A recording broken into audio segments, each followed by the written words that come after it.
Hello, my name is Shriz. Welcome back to the channel. And if you're new, what's good? In this video, we're going to be taking an in-depth dive and analysis into Roswaal Mathers. His appearance, backstory, personality, and why he acts the way that he does. As well as, of course, the abilities, the things that let him just absolutely destroy people. And what makes him so very powerful. From, among other things, just being born that way.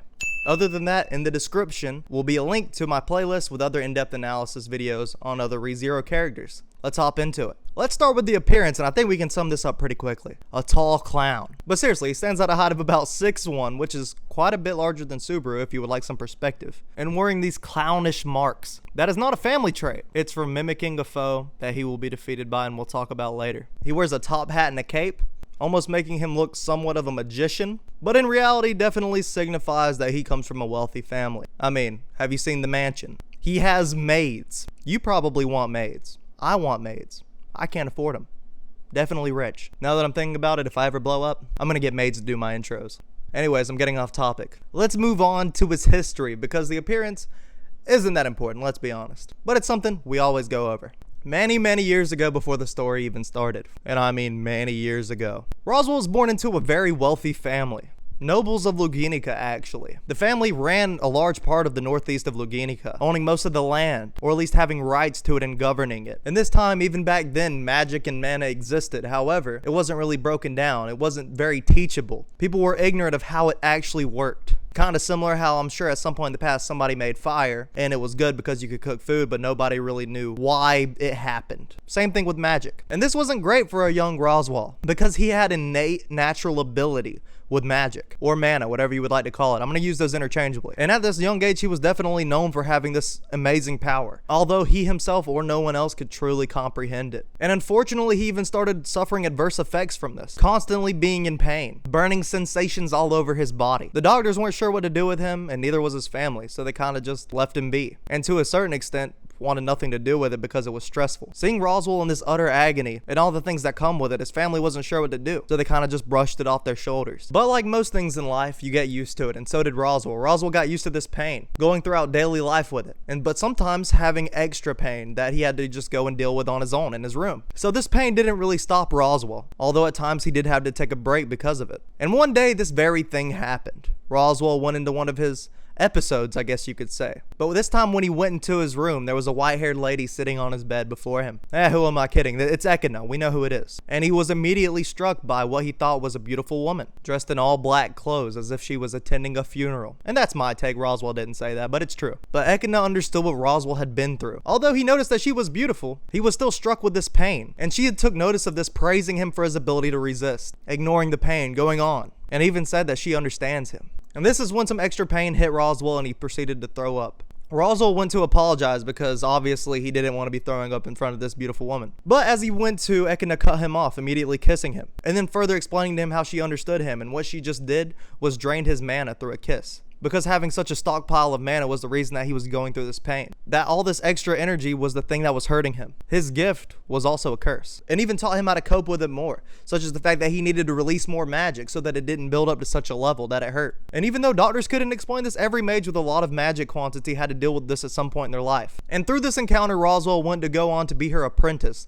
the Witch of Greed's apprentice. Learning from her, having her as a mentor, and even falling in love with her. This would prove beneficial for him. He came to grasp his powers, hone his abilities to what would later become one of the top mages in the entire kingdom. Of course, still not surpassing Ekina, because she's ridiculous. At the point of which he was considered one of the top mages, he was around 16 years old. And not long after gaining this reputation, him and Ekina were attacked. Ekina had a plan of a cloning facility, and Roswaal wanted to help, but that was whenever a warlock by the name of Hector came to attack them. And that cloning facility was in the sanctuary, which you've seen in the anime, as well as the encounter with Hector as a whole. Roswaal went off to confront Hector as they finished the barrier for the sanctuary, but he stood no match, even as one of the top mages in the kingdom at the time. Hector completely ragdolled him. And of course, his teacher and mentor came to save him. Ekina ended up fending off Hector and healing Roswaal to the extent that she could, because he was brutalized so much that he could never fully recover. And this was a turning point in Roswaal's life. Instead of continuing to hone his relatively respectful version of magic, he turned down a dark path, changing the magic that he used as well as his whole demeanor. Which brings us to the version of Roswaal that we have, although not exactly. And this is what I mean. Roswaal learned the magic to possess his descendants' bodies, And that's what he did. And that's the reason I said this is so long before where Subaru was even introduced to the story. Because over years and years, he continued to possess the body of another descendant and another descendant. Of course, Ekina had died at this point. So his primary goal of even doing this was just to bring her back. And that is his only life goal at this point. Wanting to bring back his long-lost teacher. And better yet, his long-lost love. And that is the early life of Roswaal Mathers. Now we're going to take a look into some of the Once Upon a Time in Luginica side story that has been featured in some of my other videos, such as the Reinhard analysis. But we're going to be taking a look at Roswaal, so let's do it. This is about 15 years before Subaru entered the scene. Back when the king of Luginica and the royal family was still alive. The king Randola Luginica was holding a ceremony for the 14-year-old Roswaal L. Mathers, which I might not have brung up, but at the beginning of the story, he was Roswaal A. Mathers. So obviously this is one of his descendants by now. The only thing that changed was the middle initial. And in the ceremony, he was inheriting his father's name, Roswaal K. Mathers, who had died suddenly. On his way back from this event, he was robbed by a kid. This kid has stole something important to him, a gold feathered ornament. And Roswaal, of course, did chase him down, and he even got the kid cornered, and that's when a large guy came along and said that he was his boss. Roswaal wanted to end this counter as quickly as possible, so as to not cause a scene or truly hurt anybody. Well, he did want to hurt somebody, but he didn't want to, hurt him. So with that goal in mind, Roswaal went for the knockout. But, as we talked about before, with his father meeting a premature end, this was actually Roswaal transferred into another Roswaal's body. And although Roswaal was really powerful at this point, he wasn't used to this new body yet. He's brand new. So he couldn't unleash the full extent of his power. And to be honest, the big guy, the kid's boss, just took the hit and then proceeded to knock Roswaal out. And when Roswaal woke up from his unconsciousness, he was next to a man named Russell Fellow. The rich guy in the story, doing all the deals with the candidates. Yeah, that guy. And then he proceeded to tell Roswaal about how he was probably robbed by a group called the Brotherhood, the equivalent of Little Red Robin Hood. This organization was steal from the rich, give to the poor, and wanted equal rights for all the classes. And, Roswaal's a rich guy, so he was going to get robbed. So furthermore, the two ended up going on a search for the kid as well as his boss, because he still had the ornament that he needed, and ran into a 5-year-old boy who said his father was working down the street, so don't continue down there. That 5-year-old boy, of course, was Reinhard. And although most times you just kind of ignore the little kid, there was something off about Reinhard, and they could tell, even at the age of 5, so they actually listened to him. Little did they know he was going to be a future sword saint. Here we are. So they proceeded to ask who his father was, to which he answered it was Henkel, Austria. And his father was actually working to get another member of the Royal Knights back into the guard. Roswaal sees this and intervenes. Roswaal and Marcos get into an argument. Boom, bada bing, next thing you know, they're fighting. They fight until Marcos gives up and surrenders because he doesn't exactly stand a chance. Although Roswaal wasn't very happy with this, and wanted the fight to continue because he thought he hadn't gotten everything out of it, as a true young lad with a top hat would do. But his newfound companion Russell told him to stop fighting, and so they did. And that's when you began to find that Marcos was part of the Brotherhood as well, and so was the kid. And Marcos got the little kid to come over and give him his stolen ornament. And not only that, Roswaal was actually interested in what they had to say as far as the Brotherhood's ideologies. He actually agreed with them and thought that they should team up. So under the guidance of Roswaal, with him as basically the leader, taking their instructions from him, the Brotherhood and another organization, the Golden Wing, met together and forged an alliance with Roswaal at the helms. So yeah, Roswaal's out here wanting to change the kingdom, or at least have more influence because we know what his true goal is. Interesting stuff, I gotta say. So let's get into his personality. And I gotta admit, he's pretty straightforward with what kind of guy he is, so it doesn't take a whole lot. And this mostly has to do with his first personality trait. Being so flamboyant and outgoing, it's kind of ridiculous. As well as having this odd dialect when he talks, and you know what I'm talking about, that is said to have came from his grandmother. ロズワール・エル・メイザースというわけだよ。夏木スバル君。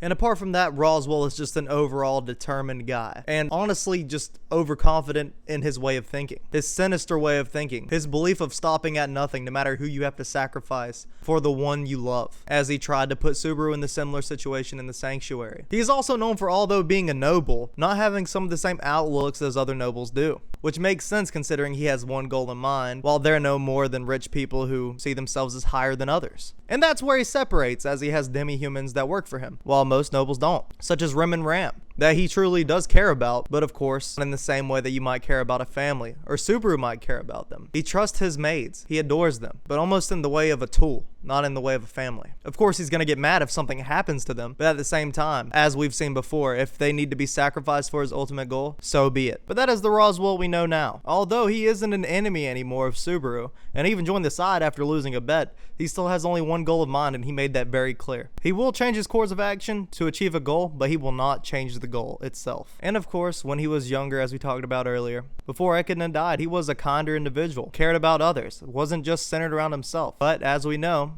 you take an ass whooping and things can change. That about does it for his personality. So let's move on to his magic and abilities. The things that make him one of the top mages in the entire kingdom, if not the top mage. First off, like many other characters, he does indeed have his own divine protection. This one being the divine protection of sorcery, giving him access to all 6 elements of magic. And not only that, but to a perfect mastery level, which gives him the upper hand to such an extent that he is even recognized to be as strong as a whole army. Which, once again, Roswaal, you could have helped out with the White Well or something. Come on, man. They actually sent out an army. 2 armies. If they had Roswaal there, it would have been the equivalent of 3. Anyways, in case you were wanting to know, the 6 elements are earth, wind, water, fire, yin, and yang. And yes, he can perform all these so greatly, but not only that, he can do it at the same time, which is baffling. So let's get into some more specific abilities. The first is Gao, and it divides into a couple of different categories. Gao in itself is just a fire he can manifest that is just very powerful and can incinerate people. And this breaks down into 2 subsets, Yul Gao and Al Gao. Ul Gao is rapid fire flames, similar to that of bullets, and when they hit the target, the flame spread. Al Gao is one giant inferno launched at one time, and this is said to be one of his more powerful spells. Next up, Roswaal has 3-fold magic, 4-fold magic, and 5-fold magic, all the way to 6-fold magic. 3-fold is whenever Roswaal conjures up 3 different flames of varying colors, red, blue, and green. He can launch them all in different directions, change shapes, speeds, and sizes. And although this is only 3-fold out of the 6-fold he has, it's still out of reach of the strong majority of mages. This spell also gives him the ability to use those 3 flames to actually dismantle incoming spells that are coming toward him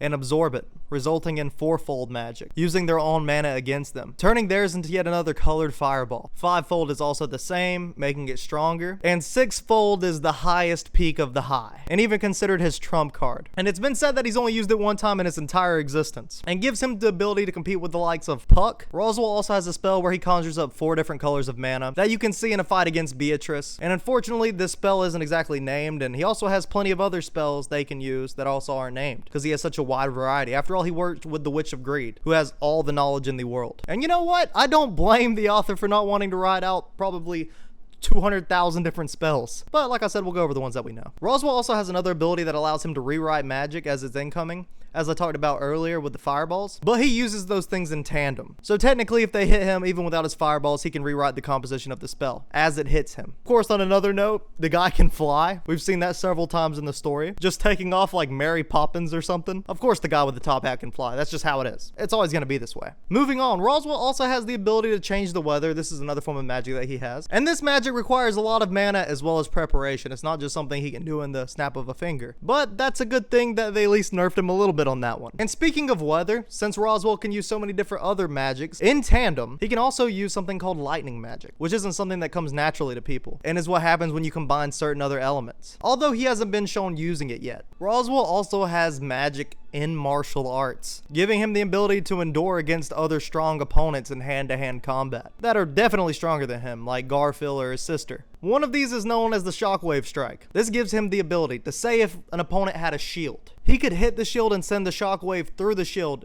into the person. So regardless of a solid object being in his way, they will get the full brunt of an attack that can break bones and really hurt them even without having actual hand contact. And to a certain extent, he can actually infuse this with fire magic as well to make it way more powerful. Without it, he could already break bones, but with this, he can scorch their entire body. And like I said, without even touching them directly. It could be through another object. Crazy stuff actually. And lastly, Roswaal has the Sharingan. Okay, that was a lot, but he does have the yellow eye, and the yellow eye allows him to basically break magic apart, dissolving magic that he sees with it, which is pretty impressive. Now let's take a look at his equipment. He only has 2 things that are of note. The Book of Wisdom, which isn't the true Book of Wisdom that Echidna wrote, but it still gives him a lot of knowledge of the world. And this book could lead him down different paths and different futures in the story to his desired outcomes that he wished for. But you know, that's gone because it got burned. Good on you, Ram. And next up, he has the black gloves that he wears with his whole mage attire. And these aren't just any ordinary gloves to keep his hands clean or warm. They are said to be able to stop a holy sword.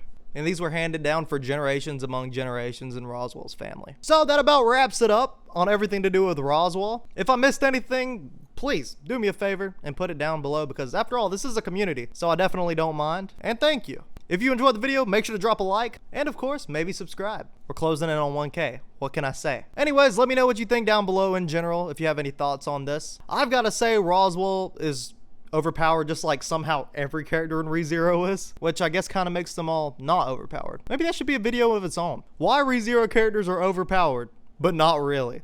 Who knows, that video might come out at some point. Keep an eye out. And that reminds me, make sure to turn on post notifications if you're interested in seeing another video as soon as it comes out. Other than that, I'll have 2 videos up on the screen. Click one and you might just enjoy. Otherwise, have a great day and I hope to see you in another video.